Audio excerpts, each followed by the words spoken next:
Vinisha Reddy, Functional Nutrition Clinic, control diabetes naturally with right nutrition. నమస్కారం, welcome to I dream. ధర్మ మార్గం with Vijitha కార్యక్రమానికి స్వాగతం.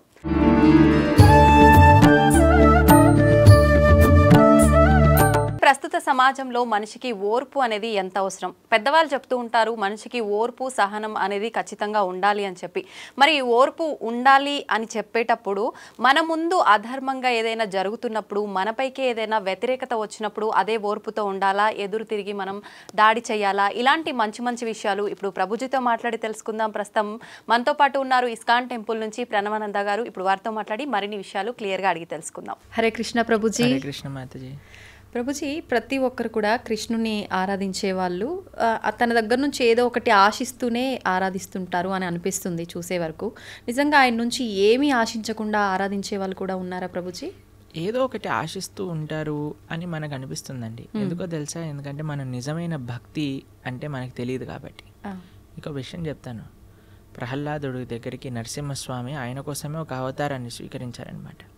అయితే హిరణ్యకశిపు సంహారం అంతా అయిపోయాక సింహాసనం పైన కూర్చొని, ఓ ప్రహ్లాద నీకేం కావాలో అడుగు అంటే, నాకేం వద్దండి అంటే, చెప్పు ప్రహ్లాద నీకేం కావాలో చెప్పు, ఏదో ఒకటి ఇవ్వాలనుకుంటున్నా అంటే, లేదు నాకేమొద్దు నాకేదొద్దు. అడుగుతావా లేదా అంటే, నువ్వు ప్రశాంతంగా ఉండయ్యా నాకేదొద్దు అని నరసింహస్వామికే నచ్చి చెప్తున్నాడనమాట ప్రహ్లాదుడు. చివరికి ఏదో ఒకటి అడగాల్సిందే, నువ్వు ఏదైనా అడగాల్సిందే, అడగంది నేను వెళ్ళను అని అంటే, సరే మా నాన్నని క్షమించేసేయి అని అడుగుతాడనమాట. చూడండి, భక్తుడికి చివరికి ఏదన్నా అడగాలి. వాళ్ళ నాన్నగారు ఎన్ని చేశాడండి ఈయనని తేళ్లతో కరిపించాడు, ఏనుగులతో తొక్కించాడు, సముద్రంలో పడేయించాడు, పర్వతంపై నుంచి కిందికి పడించాడు, విషం ఇచ్చాడు, చంపాలని చూశాడు. ఏం చేసినా సరే చివరికి కోరుకో అంటే మా నాన్నని క్షమించేసే అన్నాడు. ఇది ఒక భక్తుడి యొక్క లక్షణం ఎలా ఉంటుంది. ఈరోజు మేము కుంతి మహారాణి యొక్క ప్రార్థనలు చదువుతున్నాం భాగవతంలో. ఆవిడ ఒక కోరిక అడుగుతుంది కృష్ణుని. ఏమంటుంది తెలుసా అండి? అయ్యా నాకు ఇంకా కష్టాలు ఇవ్వు జీవితంలో అని అడుగుతుంది. ఎందుకయ్యా కష్టాలు ఎందుకు అని అంటే, కష్టాలు నువ్వు చాలా బాగా గుర్తొస్తావు, నీ గుర్తు మంచిగా ఉన్నప్పుడైతే నువ్వు గుర్తురావు కదా, కష్టాలు ఉన్నప్పుడు నేను నిన్ను వేడుకుంటా, కాబట్టి ఇంకా కష్టాలు ఇవ్వు నాకు అని చెప్తుంది కుంతి మహారాణి.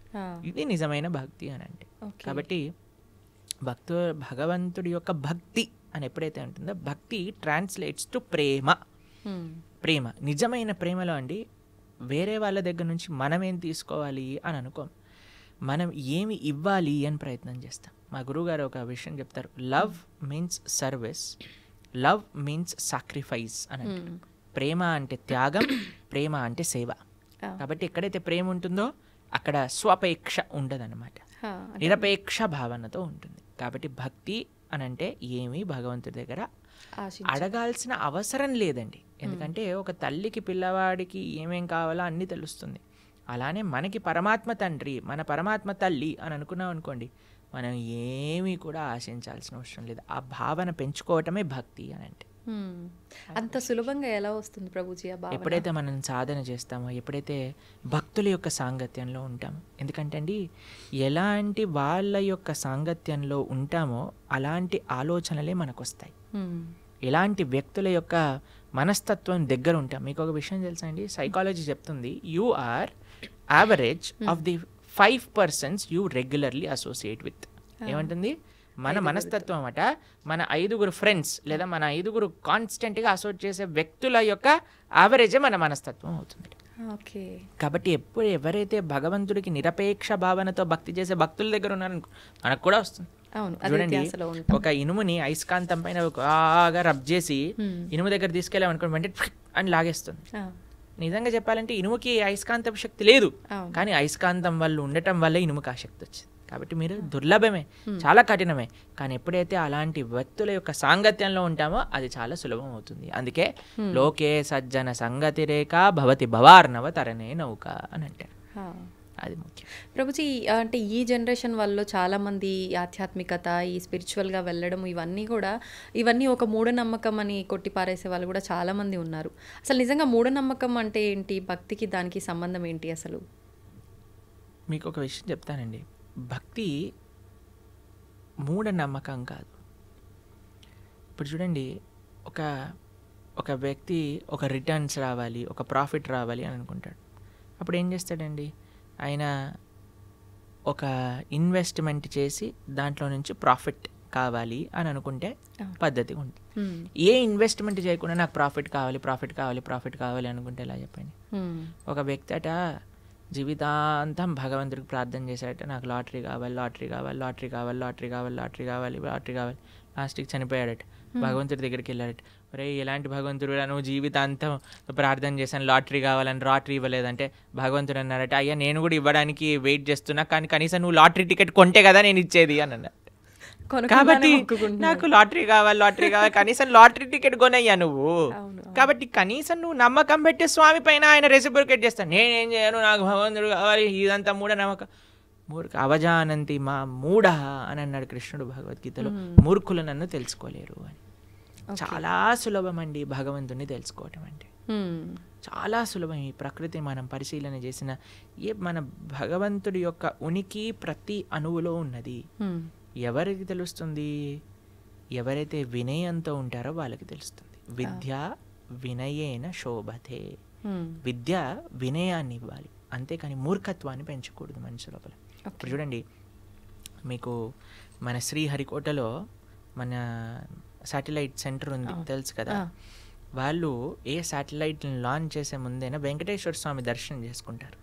తెలుసా మీకు? తెలీదు ప్రభుజీ. వెంకటేశ్వర స్వామి దగ్గరికి వెళ్ళి పూజలు చేస్తారు. ఆ సూలూరుపేటలో అమ్మవారు ఉంటుంది ఒక ఆవిడ, ఆ శ్రీహరికోట దగ్గర, ఆవిడ దగ్గరికి వెళ్ళి పూజలు చేస్తారు.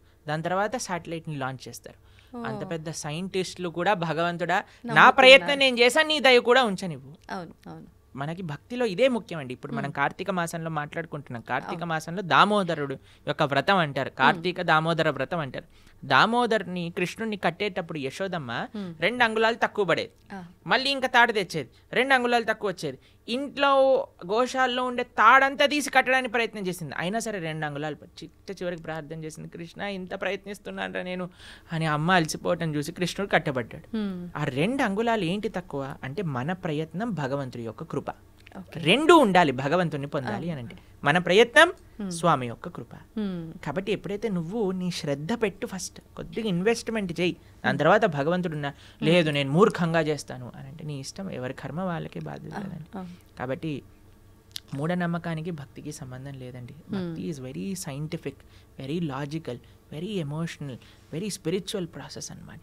కాబట్టి ఎవరైతే భక్తి మార్గంలో ఉంటారో, నాకు తెలిసిన ఎంతోమంది డాక్టర్లు, మీకు ఒక విషయం ఆశ్చర్యపోతారు. మేము ఒకసారి ఒక డివోటీ డాక్టర్ దగ్గరికి వెళ్ళామన్నమాట, ఏదో చూపించుకోవడానికి. అయితే ఆయన టేబుల్ పైన ఒక పెద్ద బోర్డు ఉంది, దాంట్లో ఏం రాసిందంటే I treat and God heals అని రాసింది. అంటే నేను ట్రీట్మెంట్ చేస్తాను కానీ నయం చేసేవాడు మాత్రం దేవుడు. మంచిగా ఉంది. కాబట్టి ఆ భావన అందరికి ఉండాలండి. కాబట్టి భగవంతుడి పైన నమ్మకం మూఢనమ్మకం కాదు, భగవంతుడి నమ్మకం నిజమైన నమ్మకం, వర్త్ ఇన్వెస్టింగ్, ఆ ఫేత్ అనేది. కాబట్టి ముందు మనం శ్రద్ధ పెట్టాలి. మనకి భగవంతుడు ఇచ్చే ప్రేమను ఎప్పుడైతే మనం పొందుతామో దానికి ఇంకొక ఇదంటూ ఉండదన్నమాట.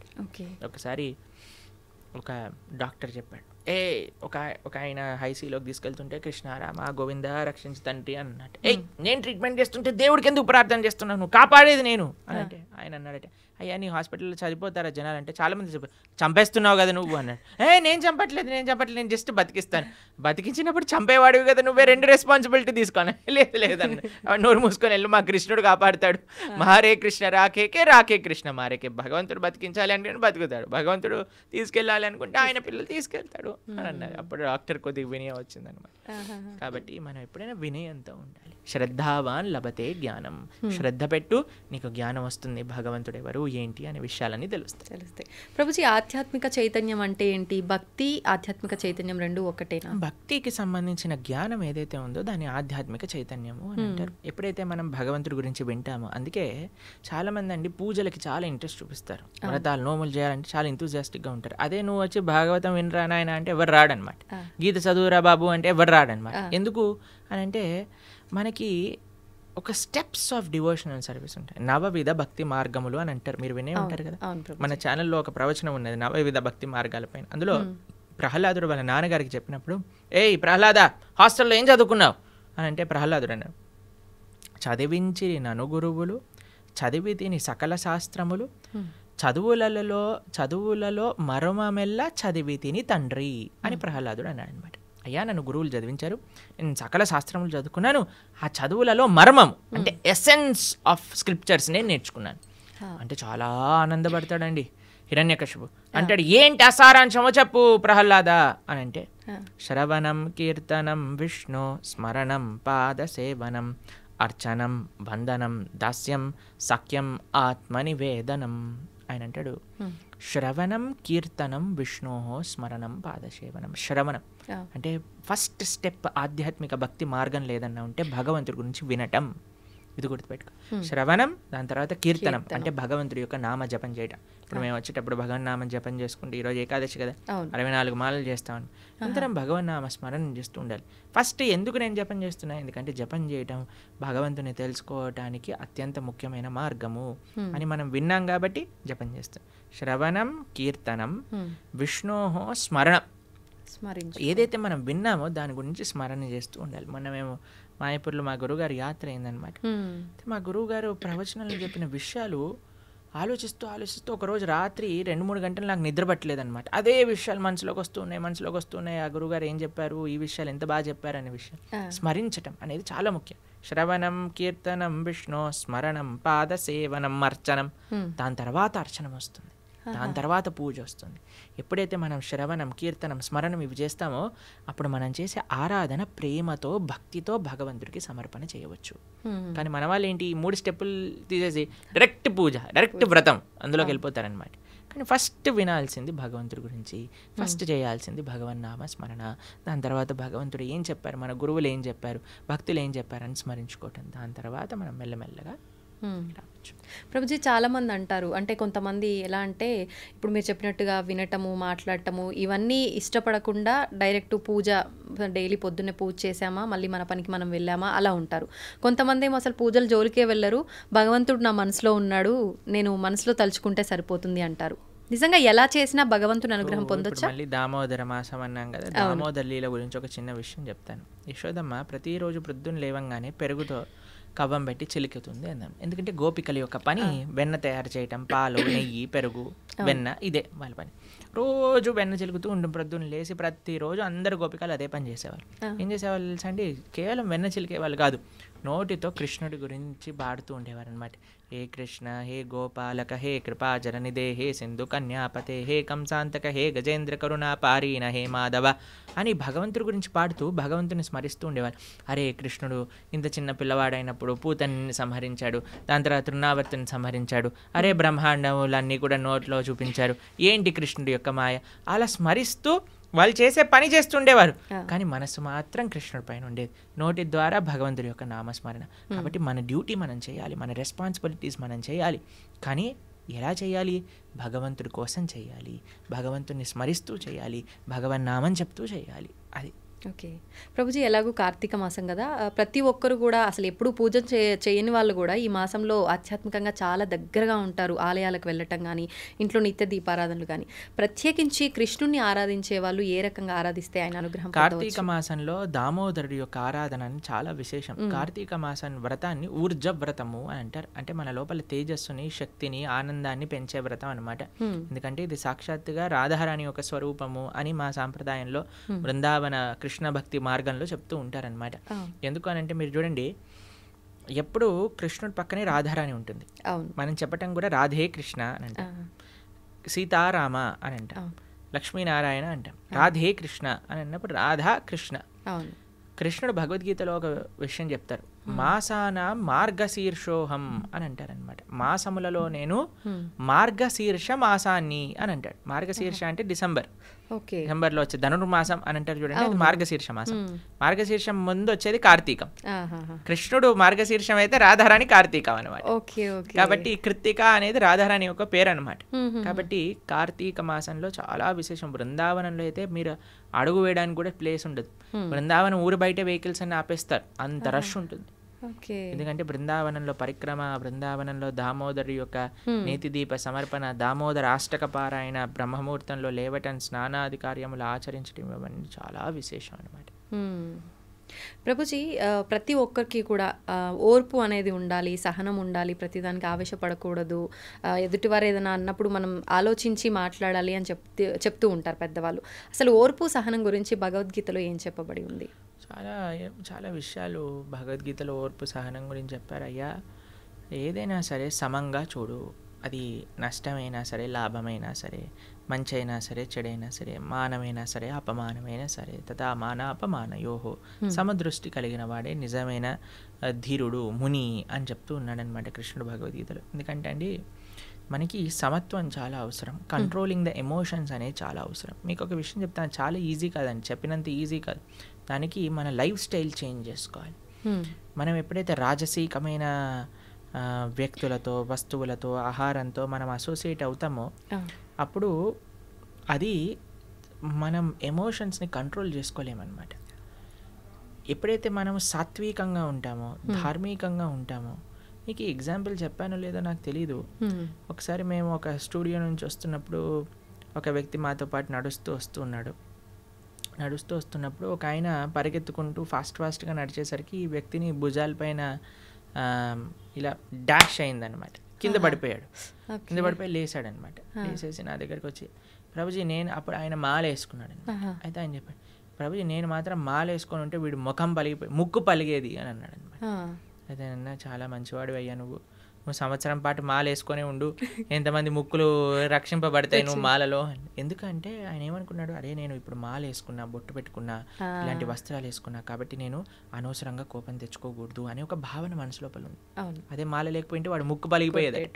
పెద్ద యుద్ధం అక్కడ. సరే, అందుకే ఆధ్యాత్మిక భావన ఎందుకు మనకు కావాలి, ఎందుకు మనం బొట్టు పెట్టుకోవాలి, ఎందుకు మనం మాల వేసుకోవాలి, ఎందుకు మనం సాంప్రదాయంగా ఉండాలంటే, ఎప్పుడైతే మనం ఇవన్నీ ఎక్స్టర్నల్ థింగ్స్, చాలామంది అంటారు ఎందుకు ఇవన్నీ అవసరం లేదు, ఇదంతా షో ఆఫ్ అంటారు. కాదండి, ఇవి ఇలా వేసుకున్న వాళ్ళ వల్ల చాలామంది ముక్కులు కాపాడబడుతున్నాయి, చాలామంది బ్రతికి ఆనందంగా ఉంది. ఎందుకంటే మనిషి అంటే ఎమోషనల్ కదా, వెంటనే యాక్ట్ చేయాలనిపిస్తుంది. కానీ ఆధ్యాత్మికత ఏం చేస్తుందో తెలుసా అండి, ఆ మనిషిని ఆలోచింపజేస్తుంది. ఇప్పుడు చూడండి, ఆ వ్యక్తి నడుస్తున్నాడు, వీడు ఏదో త్వరలో ఉన్నాడు కాబట్టి వీడిని డాష్ ఇచ్చి వీడి కింద పడిపోయాడు. వాడు తప్పేమన్నా ఉందా? ఇంటెన్షనల్గా కాదు, ఎవరు చేయరు. కాబట్టి జీవితంలో చాలా ఇలాంటివి ఉంటాయండి. మనం ఆలోచించాం, కానీ ఎవరైతే ఆధ్యాత్మికంగా ఉన్నారో వాళ్ళు ఆలోచిస్తారు. ఆలోచించినప్పుడు ఒక క్షణం ఆగుతారు, ఆగినప్పుడు పరిశీలన చేస్తారు. ఇది మంచిది కాదు అని అనిపిస్తుంది, కానీ ఏమో చూద్దాం, కొన్ని రోజుల తర్వాత మంచి అనిపిస్తుంది. మీకు ఈ కథ చెప్పుంటాను కదా, నేను గుర్రం కథ చెప్పానా మీకు ఒకసారి? లేదు ప్రభుజీ. ఒక వ్యక్తి, ఒక ఆయన ఒక గుర్రం కొనుక్కుంటాడు, డబ్బులన్నీ ఇన్వెస్ట్మెంట్ చేసేసి గుర్రం కొనుక్కుంటాడు అనమాట. గుర్రం కొనుక్కుంటే పక్కింట్లో వాళ్ళందరూ వచ్చారే, ఎంత బాగుంది, నువ్వు గుర్రం కొనుక్కున్నావు, ఎంత బాగైంది నీకు అని అంటారు. సరే అని ఆయన అంటాడు, ఏది మంచో ఏది చెడో ఎవరికి తెలుస్తుంది, భగవంతుడికి తెలుస్తుంది కదా. నెక్స్ట్ కొన్ని రోజుల తర్వాత ఈ గుర్రం పారిపోతుంది ఇంట్లోంచి. అందరూ వచ్చి అంటారు, అయ్యో ఎంత చెడైందయ్యా నీకు, గుర్రం పారిపోయింది, నువ్వు డబ్బులన్నీ ఆ గుర్రం పైన ఇన్వెస్ట్ చేసావు, అది వెళ్ళిపోయింది. ఓ 10 రోజుల తర్వాత ఈ గుర్రం 10 గుర్రాలని పట్టుకొస్తుంది అనమాట ఇక్కడికి, వాళ్ళ ఇంటికి. పట్టుకోగానే అబ్బో ఎంత ఆశ్చర్యం, ఎంత మంచిదైంది నీకు, 10 గుర్రాలు పట్టుకొచ్చింది, 10 గుర్రాలు పట్టుకొచ్చిందంట. కొన్ని రోజులకి ఆ పిల్లవాడు ఇలా హార్స్ రైడింగ్ చేస్తూ కింద పడిపోయి కాలు ఇరిగిపోయింది వాళ్ళ పిల్లవాడి. అందరూ వచ్చి, అయ్యయ్యో చూసావా ఎంత అన్యాయం జరిగింది నీకు, మీ పిల్లవాడు కాలు పోయింది. ఓ 10 రోజులకి ఆ రాజ్యం పైన యుద్ధం ప్రకటించారనమాట. రాజు అన్నారు, ఎవరైతే 18 ఏళ్ళ పైన ఉన్నారో అందరు పిల్లలు వెళ్ళాల్సిందే, మగ పిల్లలందరూ యుద్ధానికి. అందరిని పట్టుకెళ్ళారు, వీడిని పట్టుకెళ్ళలేదు, ఎందుకంటే వీడి కాలు ఇరిగిపోయింది కాబట్టి. యుద్ధంకి వెళ్ళిన వాళ్ళందరూ చనిపోయారు, వీడు మాత్రం బతుకున్నాడు. ఇప్పుడు చెప్పండి, ఏది మంచి ఏది చెడు ఎలా చెప్తామండి? సమయమే నిర్ధారిస్తుంది, మనకు ఓపిక కావాలంటే. ఈ నమ్మకం ఉండాలి, పరమాత్మ నాకు ఏది చేసినా మంచిగా చేస్తాడు. ఇప్పుడు ఆ తల్లి వచ్చింది అనుకోండి, మీరు ఆడుకుంటున్నారు, రేపు పొద్దున ఎగ్జామ్ ఉంది, ఎంత మీరు ఏది చేసినా సరే ఫోన్ కానీ ఆ ఆట కానీ తీసేసి లోపలికి ఇంకో కావాలంటే ఒక చెంప మీద పీకైనా సరే నేను చదివిస్తుంది. అప్పుడు మనం మా అమ్మ అంత రాక్షసి ఇంకొకటి ఎవ్వరు లేరు, మా అమ్మ నా విలన్ అని అనుకుంటాం. కానీ నిజంగా అమ్మ విలనా? కాదు కదా, కాదు, మన పాగు కోసం.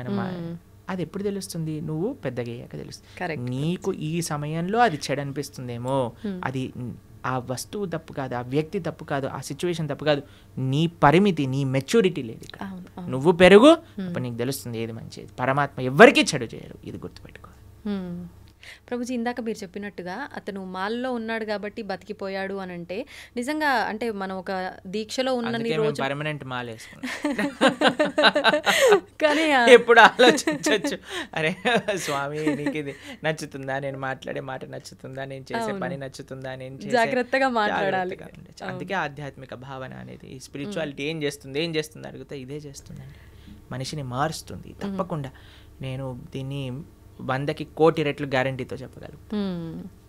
అంటే మనం ఆచరించాలి అనుకున్న ఈ బంధాలు, బంధుత్వాలు, ఈ కుటుంబము, ఈ రెస్పాన్సిబిలిటీస్ మధ్య అంత ఫోకస్ చేయలేకపోతున్నారేమో అనిపిస్తుంది Prabhuji. It is just an excuse. మనసు ఉంటే మార్గం ఉంటుంది. నాకు జస్ట్ ఆ సంకల్పం రావాలి. సంకల్పం అనేది అన్నిటికంటే గొప్ప శక్తి, తెలిసిన మీకు. ఆ సంకల్పం ఉందనుకోండి, ఆ డిటర్మినేషన్ ఉందనుకోండి, పరమాత్మ దేనైనా మార్చేయచ్చు. ఎందుకండి ఇప్పుడు అనవసరమైన కోరికలనే మనం అంత మొండిగా సాధించుకున్నప్పుడు, స్వామి నేను ఒక మంచి ధర్మ మార్గంలో నడవాలి అని అనుకుంటే కృష్ణుడు బ్లెస్ చేయలేడా అండి? ఎందుకు చేయలేడు? చేస్తాడు. మనకు ఆ సంకల్పం లేదంతే. ప్రభుజీ ఇప్పుడు అంటే దీన్ని బట్టి మనిషికి ఓర్పు అనేది ఖచ్చితంగా ముఖ్యం. అయితే రకరకాలుగా జరిగేవి చూస్తున్నాం సమాజంలో, ఇప్పుడున్న ప్రస్తుత సమాజంలో. అటువంటి సమయంలో మన కళ్ళ ముందు చెడు జరుగుతున్నా కూడా అంటే మనం కాలమే దానికి ఒక ఆన్సర్ ఇస్తుంది అని మనం సైలెంట్గా ఓర్పుతో ఉండాలంటారా, ఎదురు తిరగొచ్చు అంటారా? దీని గురించి ఏం చెప్తారు? ఓర్పు, ఓపిక మన సొంత విషయంలో ఓడిపడాలి, కానీ ధర్మం విషయంలో ఓర్పు ఉండకూడదు. ఓర్పు ఉండకూడదు అంటే కత్తి తీసి వేరేమని వేసేస్తా కాదండి. నీకు కృష్ణుడు ఆ సేవ ఇచ్చాడా? అర్జునుడికి చెప్పాడు మా మనుస్మర యుద్ధచ, నన్ను గుర్తుపెట్టుకుని యుద్ధం చేయి. నీకు చెప్పారా? నీకు చెప్తే అంటే మనకి చెప్తే, మనకి మన గురువులు చెప్తే, అరే నువ్వు ఈ విధంగా ధర్మ పరీక్షణ చేయి, ఈ విధంగా ధర్మ పరిరక్షణ చేయి. ధర్మో రక్షతి రక్షిత. దీన్ని ఒక్కొక్కళ్ళకి ఒక్కొక్క విధంగా అన్వయం ఉంటుంది. అన్నిటికంటే ముఖ్యమైనది ఏంటో తెలుసా అండి? ధర్మాన్ని రక్షించుకోవటం అంటే ధర్మాన్ని ఆచరించటం, ధర్మాన్ని తెలుసుకోవటం, ధర్మాన్ని ఆచరింప చేయటం. తల్లిదండ్రులు ధర్మాన్ని తెలుసుకొని పిల్లలకి ధర్మాన్ని చెప్పడం, పిల్లలు ధర్మాన్ని ఆచరిస్తే ఇదొక విధంగా ధర్మ పోరాటం. అందరు కూడా నేను కత్తి పట్టుకుంటాను అని అంటే అసాధ్యం అండి. కొంతమందికి ఆ సేవ ఉంది, ఎవరికి ఆ సేవ ఉందో వాళ్ళకి తెలుసు, వాళ్ళ ఆ సేవ అలా చేయాలి. కొంతమందికి శాస్త్రాధ్యాయన ధర్మ పరిరక్షణ, అది నువ్వు చేయి. కొంతమందికి ధర్మాన్ని వినటం, ధర్మాన్ని ఆచరించటం, అది నీ ధర్మ పరీక్ష, నువ్వు అది చేయి. కాబట్టి ఒక్కొక్కళ్ళ నేచర్ బట్టి, ఒక్కొక్కళ్ళ ఇంక్లినేషన్ బట్టి ఆ విధంగా గురువుల యొక్క అనుగ్రహంతో మనం సేవ చేయాలి. అంతేకాని మనంతటా నేను ఇచ్చేస్తా అది చేస్తా అని అనుకోకూడదు. ప్రభుజీ మానవులందరూ కూడా ఖచ్చితంగా భగవత్ ఆరాధనలో ఉండటమే ముఖ్యం. మనుష్య జన్మ వచ్చిందే దానికోసం కదండి. మనుష్య జన్మ వచ్చింది ఎందుకు అని అంటే మనం భగవంతుడిని సేవించి భగవంతుని తెలుసుకొని భగవంతుని చేరడానికి వచ్చింది. కాబట్టి మనిషి భగవదారాధన చేయలేదనుకోండి, ఇంకా మనిషి జీవితం వచ్చి వేస్ట్ కదండి. ఇప్పుడు చూడండి, ఒకళ్ళకి చాలా కష్టపడి ఐఐటి ఖరగ్పూర్లో వచ్చింది సీట్. వాడు వచ్చాక నేను క్యాంటీన్కి వెళ్తాను, నేను సినిమాకి వెళ్తాను, నేను అక్కడికి వెళ్తే ఒరే ఇంత కష్టపడి ఐఐటికి వచ్చిందిరా, చదువుకోరా అని చెప్తా. అంతే కదండి, అవునా కదా? కాబట్టి ఐఐటీలో సీట్ వచ్చినప్పుడు ఏం చేయాలి? వాడు చాలా జాగ్రత్త చదువుకోవాలి. ఎందుకంటే దానికి ఉన్న అస్తిత్వమే అది. అంతే, మనుష్య జన్మకుండే అస్తిత్వమే భగవంతుని తెలుసుకోవటం. దాతో బ్రహ్మ జిజ్ఞాస. భగవంతుడు బ్రహ్మమెవరు, భగవంతుడు ఎవరు తెలుసుకొని ఆ భగవంతుని సేవించడమే మనుష్య జన్మ యొక్క సార్థకం చేసుకున్నట్టు. కాబట్టి మనిషి ఆ పని చేయకపోతే ఇంకా పశువు జన్మ వచ్చినా మేలండి, మనిషి జన్మ వచ్చి కానీ ఇది చేయకపోతే అది. ప్రభుజీ కృష్ణుడు ద్వాపర యుగంలో మానవ జన్మ తీసుకున్నారు కదా, మరి ఆయన కూడా అప్పుడు భగవతారాధన చేశారు? మానవ జన్మ తీసుకోలేదండి. కృష్ణుడు మనిషిగా పుట్టలేదు. కృష్ణుడు దేవకీ దేవి యొక్క గర్భం నుంచి ఉదయించాడు, సూర్యుడు ఉదయించినట్టు. వసుదేవుడి యొక్క హృదయంకి వచ్చి దేవకీ దేవి యొక్క హృదయంకి వెళ్ళి దేవకీ హృదయం నుంచి దేవకీ గర్భం నుంచి ప్రకాశితమయ్యారు చతుర్భుజ రూపంతో. మనిషిలా పుట్టాడంటే ఏడుస్తూ పుట్టాడండి. కృష్ణుడు పుట్టినప్పుడు శంఖచక్ర గదా పద్మాలు పట్టుకొని అమ్మ నువ్వు పూర్ణజన్మలో ఇది, నాన్న నువ్వు ఇది, నన్ను తీసుకెళ్లి గోకులంలో దింపేయండి. ఇది మనిషా అండి? మనిషి చేస్తాడా ఇలా? కానీ ఆయన భగవంతుడి మానవ జన్మ కాదు. ఎలా అండి? ఆ రోజుల్లో పూతన రాక్షసు చంపేసి, తృణావర్తిని చంపేసి, శకటాసుర, కేసి, హరిష్టాసుర, ప్రలంబాసుర, అసులందరిని చంపేసి గోవర్ధనాన్ని ఎత్తేసి ఫారెస్ట్ పైన మింగేసి మనిషి చేయగలుగుతాడా? అంటే మానవ రూపంలో కృష్ణ పరమాత్మ, మానవ రూపంలో కూడా కాదు. కందర్ప కోటి కమనీయ విశేష శోభం. 1000 మంది కందర్పులు వచ్చినా సరే ఆయన ముందు కళ్ళు తిరిగి పందిపోయి అంత అందం కలిగిన వాడు శ్రీకృష్ణ భగవానుడు. కందర్పులు అంటే, కందర్ప అంటే కామదేవుడు. Okay okay. మన్మధుడు కందర్ప కోటి కమనీయ విశేష శోభ అంటే కోట్ల మంది కందర్పులు కూడా ఆయన ముందు ఒక కాకరోజులా ఉంటారనమాట కృష్ణుడు ముందు. అంత సౌందర్యం, అంత శక్తి, అంత వీర్యం, అంత తేజస్సు, అంత జ్ఞానం కలిగిన వాడు శ్రీకృష్ణ పరమాత్మ. అయినా సరే నేను అడిగిన క్వశ్చన్ చెప్తాను. బృందావనంలో కృష్ణుడి పట్ల ఎంత ప్రేమ ఉండేది వ్రజవాసులకి అని అంటే, ఏదన్నా సంహరించిన, ఇంత పెద్ద పూతన అనే రాక్షసిని సంహరించిన చిట్టు చివరికి వాళ్ళ అమ్మ తీసుకొచ్చి ఆవు తోక తీసుకొని కృష్ణుడికి దిష్టి తిప్పి, అయ్యో మా తామకి దిష్టి తగిలింది కదా, నారాయణుడు రక్షింపుగాక అని. ఇప్పటికీ మీరు బృందావనంలో నందగావ్ అనే ప్రదేశానికి వెళ్తే నంద మహారాజ్ ఆరాధన చేసిన శేషశాయి విష్ణు యొక్క మూర్తి అక్కడ కనిపిస్తుంది అనమాట. ఆ శేషశాయి విష్ణు యొక్క మూర్తిని నంద మహారాజ్ ప్రతి నిత్యము ఆరాధన చేస్తూ ఉండేవారు. కృష్ణుడి యొక్క కాంక్ష కోసం ఒక నరసింహస్వామిని కూడా, ఆయనే నరసింహుడు, ఆయనకు ప్రార్థించారు, ఓ నరసింహ మా పిల్లవాడిని కాపాడు, ఓ నరసింహ మా పిల్లవాడిని కాపాడు. ఇప్పటికీ నంద మహల్కి వెళ్తే ఆ నరసింహస్వామి, ఆ విష్ణుమూర్తి కనిపిస్తారు అనమాట.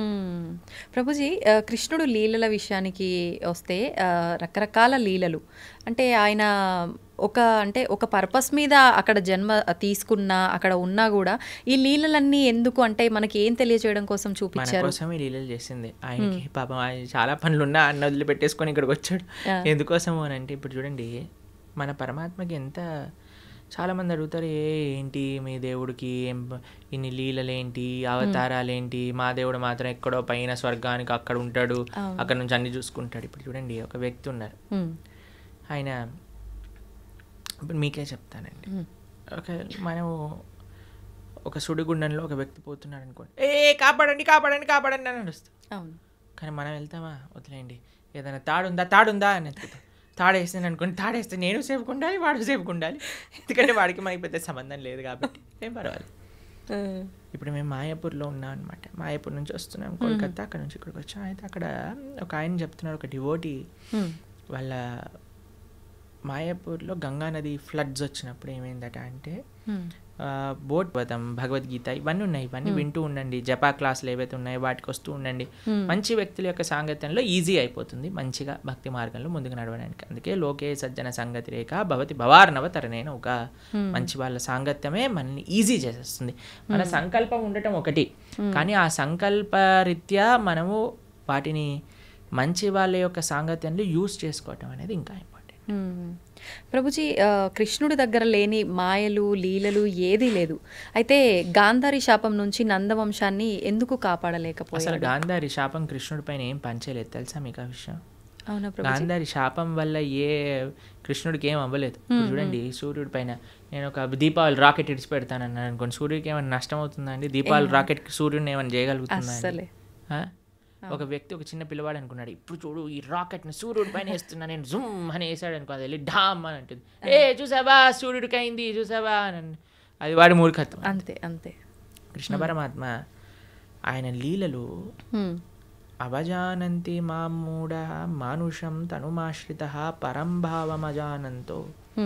భగవద్గీతలో ఆయన ఏమంటాడంటే, ఎప్పుడైతే నేను ఈ యొక్క మానవులుండే ఈ లోకానికి లీలలు చేయడానికి వస్తారో మూర్ఖులు నన్ను తెలుసుకోలేరు.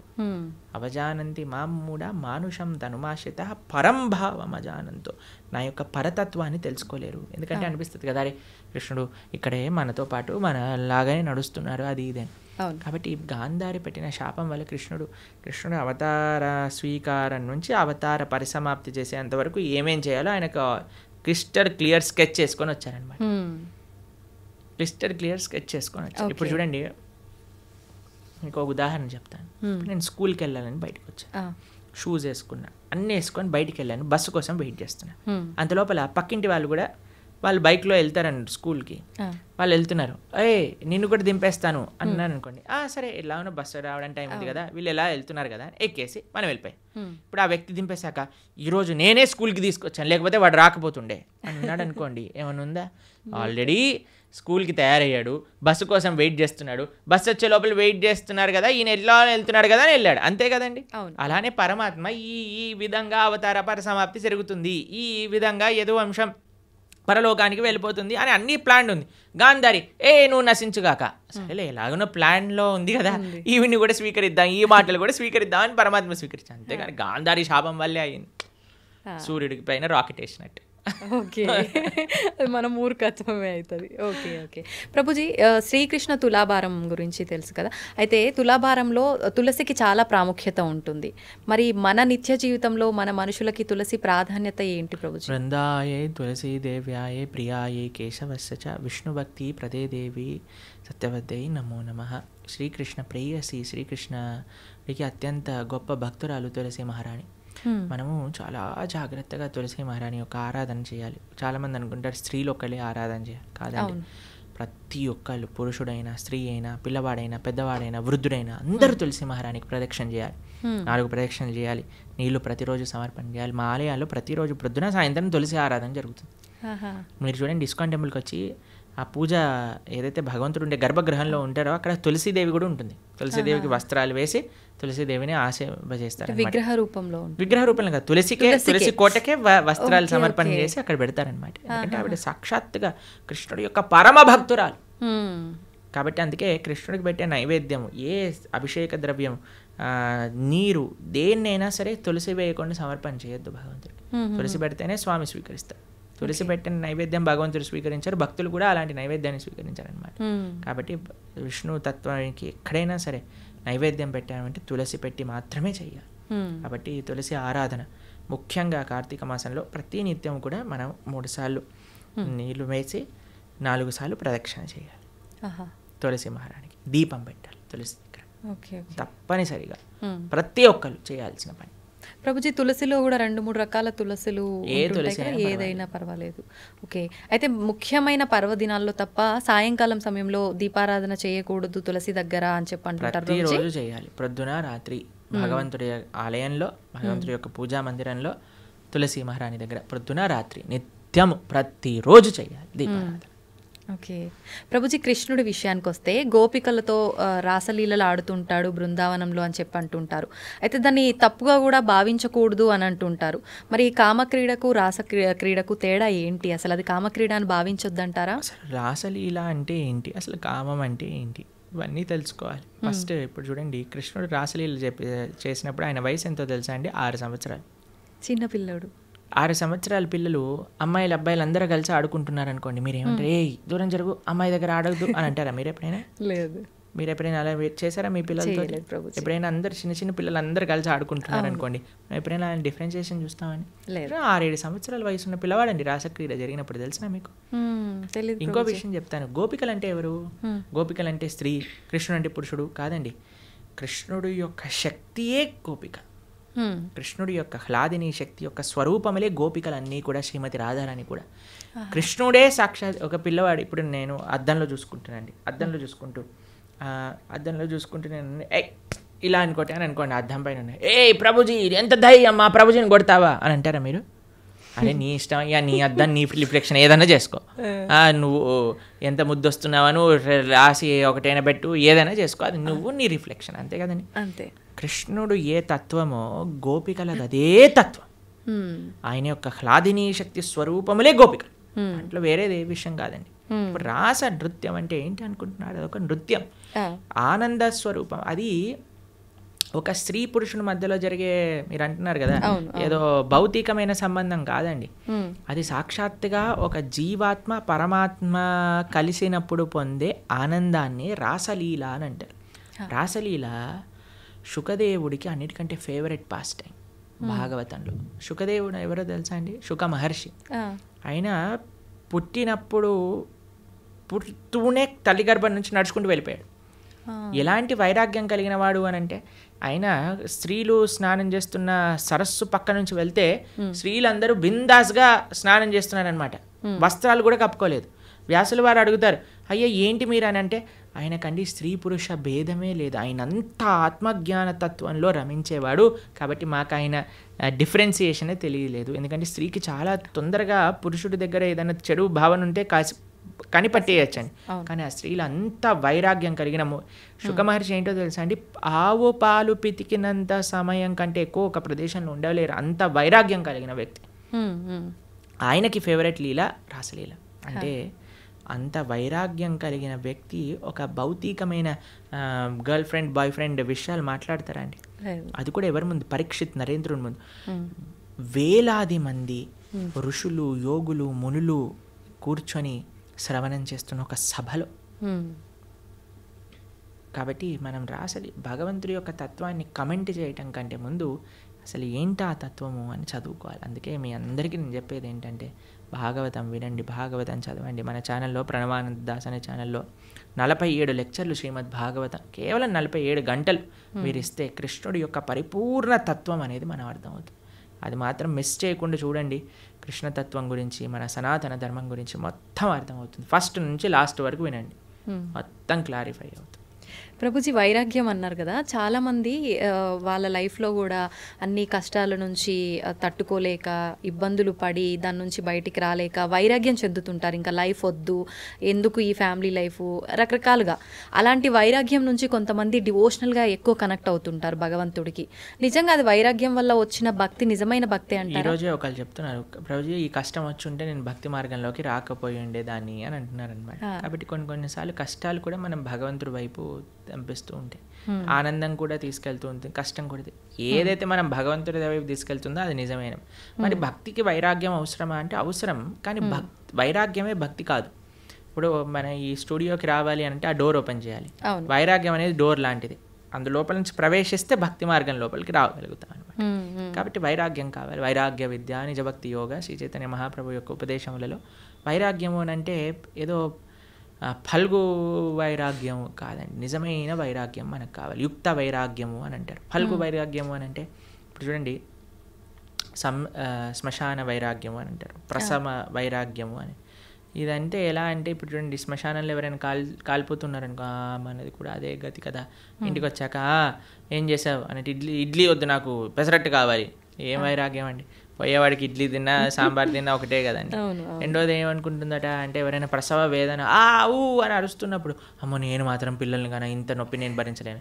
మళ్ళీ పెళ్లి చేసుకోగానే ఒక పిల్లోడు, రెండో పిల్లోడు, మూడో పిల్ల, నాకు కూతురు కావాలి, నాకు ఇంకో అలాంటివి అనమాట. అలాంటి వైరాగ్యం పనికిరాదు. వైరాగ్యం అంటే ఏంటి? నా దగ్గర ఉన్నదంతా కూడా భగవత్ సేవలో ఉపయోగిస్తా. యుక్త వైరాగ్యము. ఇప్పుడు మీకు ఒక విషయం చెప్తాను. నేను ఇలా వెళ్తున్నాను అనుకోండి, ఒక పర్స్ పడిపోయింది అనుకోండి, అమ్మయ్య దేవుడు నాకు ఈ విధంగా కరుణించాడు, డబ్బులు నాకు ఇచ్చాడని తీసుకోవటం ఒక విధి. రెండవది ఏంటి? అయ్యో నాది కాదు కదా, వదిలేస్తాను, నేను ముందుకెళ్ళిపోతాను, ఇంకో విధి. లేదు మూడు, అరే పర్స్ పడింది విజిత గారు, ఎవరిదేనా అంటే అయిందే అండి ఇచ్చేయటం మూడో విధి. ఏది మంచిది అంటారు ఈ మూడిట్లో? అడిగి ఎవరిది అని ఇవ్వటమే, అంతే కదండి. దాన్ని యుక్త వైరాగ్యం అంటారు. ప్రతి ఒక్కటి తీసుకో, ఎవరికి చెందాల్సిందో వాడికి చెందించు. ఈ ప్రపంచంలో ఉన్నదంతా కృష్ణుడికి చెందిందే కాబట్టి ఆయనకి సమర్పణ చెయ్యి. అది నిజమైన వైరాగ్యం, నిజమైన భక్తి అని అంటే. నీ కోసం నువ్వు వాడుకోకు, పరమాత్మ కోసం ఉపయోగించు, దేశం కోసం ఉపయోగించు, ధర్మం కోసం ఉపయోగించు, భాగవతోత్తముల కోసం ఉపయోగించు, భగవంతుడి కోసం ఉపయోగించు. అది వైరాగ్యం. ప్రభుజీ, భగవంతుని ఆరాధించాలంటే భక్తి ఒకటే ప్రధానమా? శరీరం కూడా శుచిగా ఉండాలి అంటుంటారు. నిజంగా శరీరం శుచిగా ఉండటం అంటే ఏంటి? మీరు అన్నారనుకోండి, ప్రభుజీ మా పిల్లల్ని స్కూల్కి పంపిస్తాను కానీ యూనిఫామ్ అయ్యాను, యూనిఫామ్తో ఏం సంబంధం ఉండండి, వాళ్ళకి చదువుకోవడం కావాలి, వాళ్ళు చదువుకోవాలని ఇచ్చి ఉందంటే స్కూల్ వాళ్ళు ఎలా చేస్తారండి? ఏమంటారు, ఫస్ట్ యూనిఫామ్ వేసుకొని రా, అంతే కదండి. అవునా కదా? స్కూల్ షూస్ పైన మొత్తం బురద జల్లి పంపించి, బురద ఉంటే ఏంటి, నువ్వు చదువు చెప్పు, ఆయన చదువు నేర్చుకోవడానికి వచ్చావు, నువ్వు చదువు చెప్పడానికి వచ్చావు, షూ బూట్ ఇవన్నీ అంటావేంటి అని అంటారా మీరు? ఏమంటారా? అమ్మ టీసీ ఇస్తాను, తీసుకెళ్ళు, మీ పిల్లల్ని వేరే స్కూల్లో జాయిన్ చేయించు అని అంటారు. అంతేనండి. గోర్లు ఎందుకు కట్ చేసుకోవాలండి, గోర్లకి చదువుకి ఏం పని ఉంది అంటే, మా స్కూల్లో పీటీ సార్ ఉంటే వాడు పెద్ద కర్ర పట్టుకొని పాట్ అని కొట్టేవాడు, గోర్లు పెరిగాయండి. అందరు పీటీ పీరియడ్ ముందు అందరు పళ్ళతో మొత్తం పడేసేసేవాళ్ళు అనమాట, హడలు వచ్చేసేది అనమాట. వామ్మో పీటీ ఈరోజు థర్స్డేనా అని అందరు హడలిపోతుండేవారు అనమాట. మీరు తినారా ప్రభుజీ అట్లా దెబ్బలు? అంటే గోర్లతో కొరికేసాం అనమాట.